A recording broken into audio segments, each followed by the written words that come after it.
afternoon, everyone. Buenas tardes, todos. Thank you so much for coming out this afternoon. It's nice to have a little bit of rain to cut the heat, I think. But I think coming out the hottest part of the day really reminds us what we're here to talk about today. Just how brutally hot and difficult the working conditions are that construction workers face in Austin. My name is Emily Tim.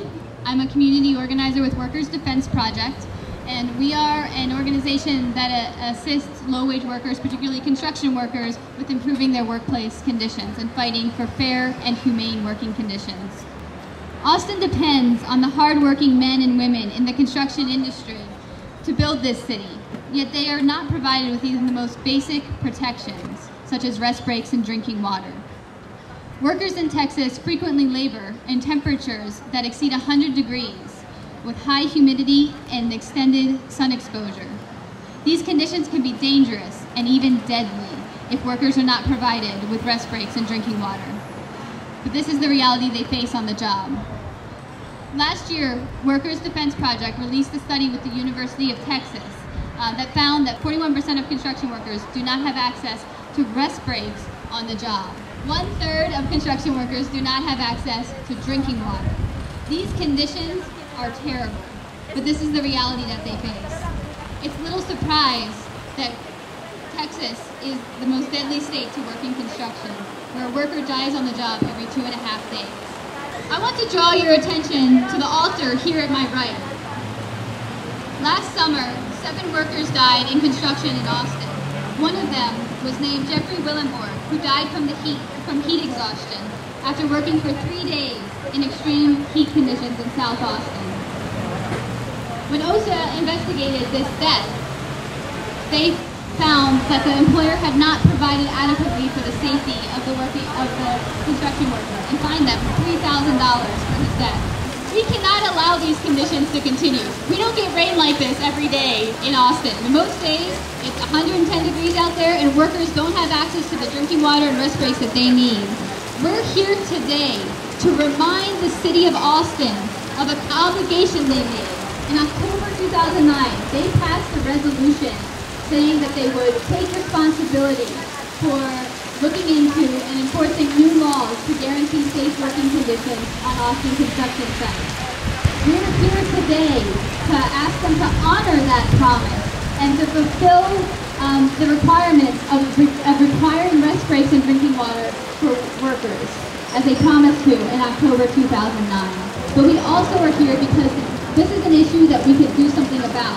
This is an issue that we can fix. The city of Austin can require rest breaks. They can guarantee access to drinking water. My name is Tom Vandestat, and I'm the pastor of the Congregational Church of Austin United Church of Christ. We're in the University area neighborhood, in the same neighborhood as the now infamous 21 Rio, where workers fell to their deaths last year.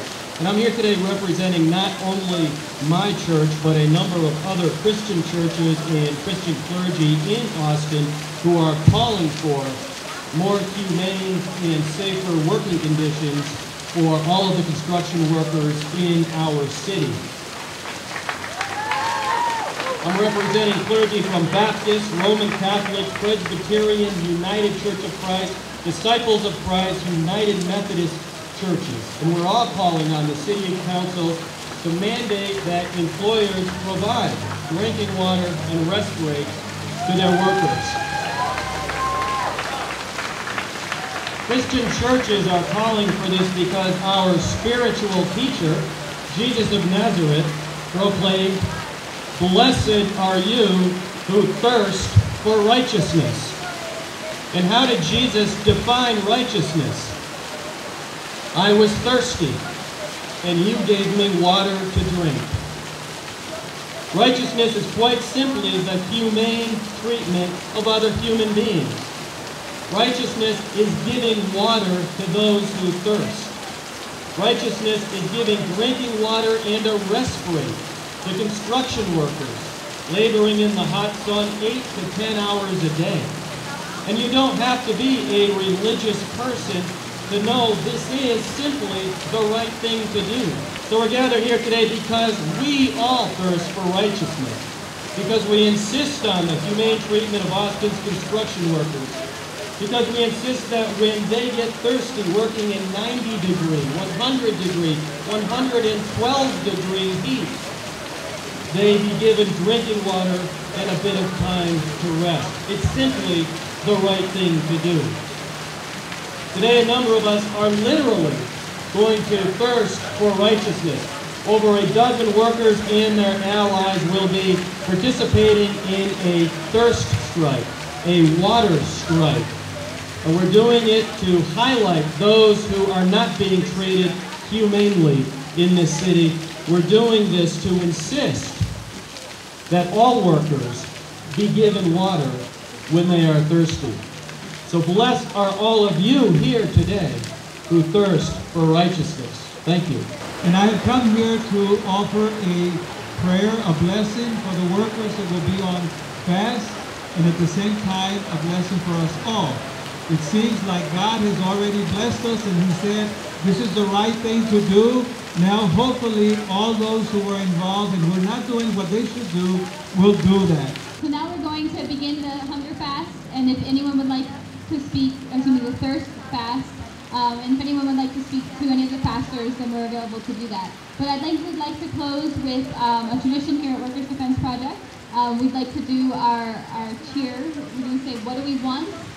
And we're going to say, justice. Then we're going to do it in Spanish. Que queremos justicia. Is everyone ready? Okay. So what do we want? Justice!